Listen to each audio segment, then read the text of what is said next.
এই জাতি না বুঝলে আগামী 50 বছরে এই সুযোগ আর আসবে না। বিশেষ করে ইসলামী দলগুলোর সামনে আল্লাহ যে সুযোগ তৈরি করে দিছে, গুতাগুতি বাদ না দিয়ে যদি এখন এই সুযোগ কাজে না লাগানো যায়, আমি তো বলে দিলাম ছোট মানুষ কম বয়সী 50 বছরে এই সুযোগ আর পাওয়া যাবে না। কাজে লাগাতে হবে, সুযোগ আসবে না, কাজে লাগাতে। বলতে পারেন আমি কিভাবে বললাম, আমি যতটুকু পড়াশোনা করি বা করতেছি এই আলোকে আমার মনে হচ্ছে যে এটা সুবর্ণ সুযোগ, এটা কাজে না লাগাইলে ওই আবার এক তাগুতকে ছেড়ে আরেক তাগুতের চামচামি আর গোলামি করা ছাড়া আর কোনো উপায় থাকবে না। বারবার একই ভুল করি আমরা, এক তাগুত ছাড়ি আরেক তাগুত ধরি, বৃষ্টি থেকে বাঁচার জন্য ঝর্ণা নিচে এসে দাঁড়াই। বলেন আমাদের অভিভাবককে? সূরা বাকারা 257 নম্বর আয়াত, 3 পারা 2 নম্বর পৃষ্ঠার শুরুতে যেটা আছে, আল্লাহ বলেন আল্লাহু ওয়ালিয়্যুল্লাযীনা আমানু, যারা ঈমানদার তাদের অভিভাবক হলেন আল্লাহ। ওয়াল্লাযীনা কাফারু আউলিয়াউহুমুত তাগুত, যারা কাফের তাদের অভিভাবক হলো তাগুত। তাহলে বলেন কাফেরের অভিভাবক তাগুত আর মুমিনের অভিভাবক হবেন কে? আল্লাহ। আল্লাহর পরিবর্তে মুমিন যদি অন্য কাউকে অভিভাবক বানায়, কোন তাগুতকে যদি অভিভাবক বানায়, মুমিনের ভাগ্য সারা জীবনেও পরিবর্তন হবে না। মুমিন অভিভাবক যখন আল্লাহকে বানাবে, মুমিনের ভাগ্য আল্লাহ তাআলা পরিবর্তন করে দিবেন। যার বড় প্রমাণ হলো বর্তমান আফগানিস্তান। তারা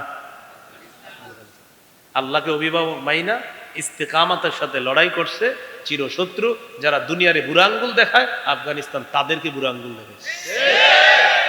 47টা মানুষ বসাইলো, একজনও মহিলা বসাইলো না, খালি অন্যদেরকে বানায়া দেয় আর তাদেরকে গোলামের জিনজিরের মধ্যে আবদ্ধ করে নিজেরা খালি সবাইরে ঘুরাইতে চায়।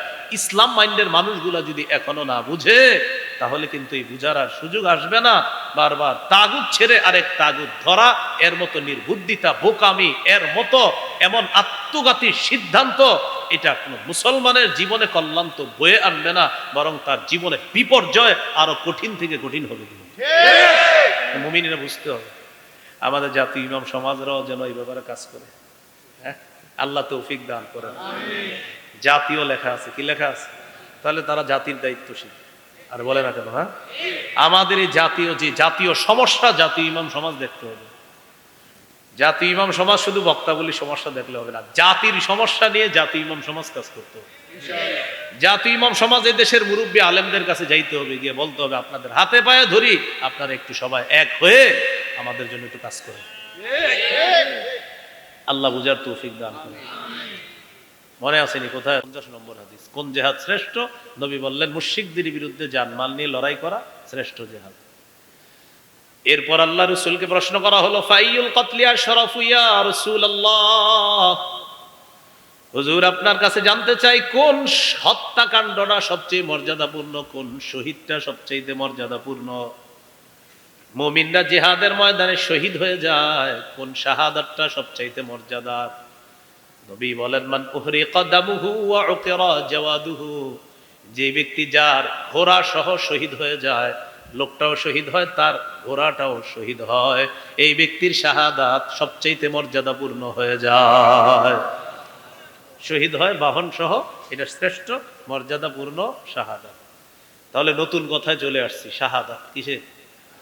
প্রথমে জানছিলাম জানমাল, দ্রব্য মূল্য, ক্রেতা বিক্রেতা, জিহাদের ময়দান, এরপরে জানলাম জিহাদ। আলোচনা করতে করতে আমরা চলে আসলাম শাহাদাতে। কোথায় চলে আসলাম? এবার বলেন শহীদ হওয়ার নিয়ত আছে?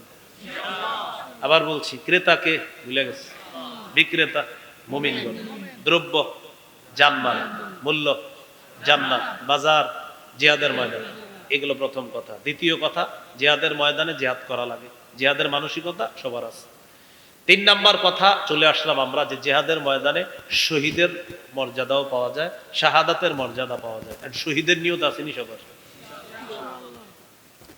এই বক্তা বলি, এই এলাকার যদি কেউ শহীদ হওয়ার নিয়ত করে, সত্যি সত্যি নিয়ত করে যে আল্লাহ আমি বক্তা বলির একজন মানুষ, কিন্তু আপনি যদি আমার তৌফিক দেন, সুযোগ দেন, আমি সত্যি শহীদ হবো, এরকম যদি কেউ নিয়ত করে,